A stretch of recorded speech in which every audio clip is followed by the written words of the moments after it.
අනිත් සියලුම උසාවි සහ මම All other courts are currently handling various cases, and on behalf of the Commission, I made a formal request to establish 3 dedicated courts specifically for bribery and corruption-related cases. The World Education Fair 2025. Entry free. Register now.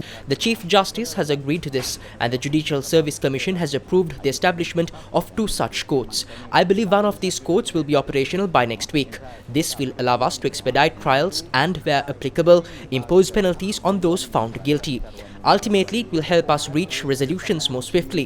This is exactly what the public expects from us. මේක තමයි මිනිස්සු බලාපොරොත්තු වෙන්නේ. The Director General of the Commission to investigate allegations of bribery or corruption also commented on asset declarations by politicians.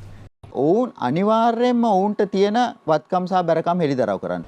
It is mandatory for individuals to disclose their assets and liabilities. Concealing such information is in itself a violation.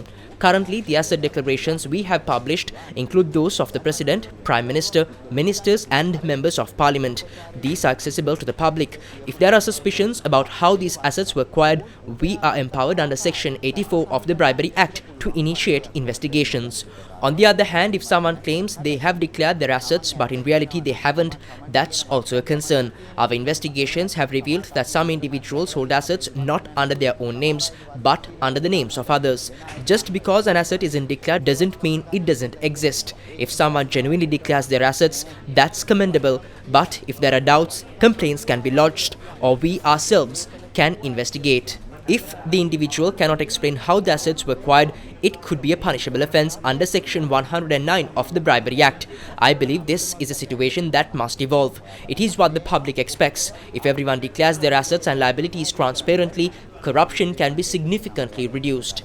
දූෂණය අවම කර හැකි විශාල වත්කම් බැරකම් ගැන ඔය කියලා තියෙනවනේ දැන් මේවා තියෙනවා. ඒවා එළියට එනවා. ඒවා ගැන සංවාදයට ලක් වෙමින් යනවා. ඒක ඇතුලේ පේනවා නිකන් මේගොල්ලෝ මේ වත්කම් මෙච්චර ප්‍රමාණයක් තියෙන්නේ බැලු බැලමටම මේගොල්ලෝ මේවා මාර විදිහට හම්බ කරලා ජීවත් වෙලා ඉන්න අය කියලා. ඒක එහෙමද? කෙනෙකුට වත්කම් තියෙන්න පුළුවන්. Yes, individuals can possess wealth. Sometimes it's inherited. Asset declarations often include not just personal assets but also those of spouses and children. For example, someone might be a public servant, but their spouse could be a successful entrepreneur with substantial assets. These are all included in the declaration. What's important is that the individual has made the declaration. If someone claims the assets are theirs and has disclosed them, it is easy to verify. If there are suspicions or if someone files a complaint, we can ask how those assets were acquired. That is why the first step is to declare your assets and liabilities. Without that, we can't investigate.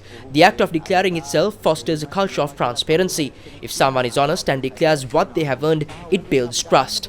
Those who don't declare may be trying to hide something, and we have the means to uncover it. එහෙනම් ඔවුන්ට හංගන්න සිද්ධ වෙනවා. එතකොට අපිට ඒක හොයාගන්න පුළුවන්.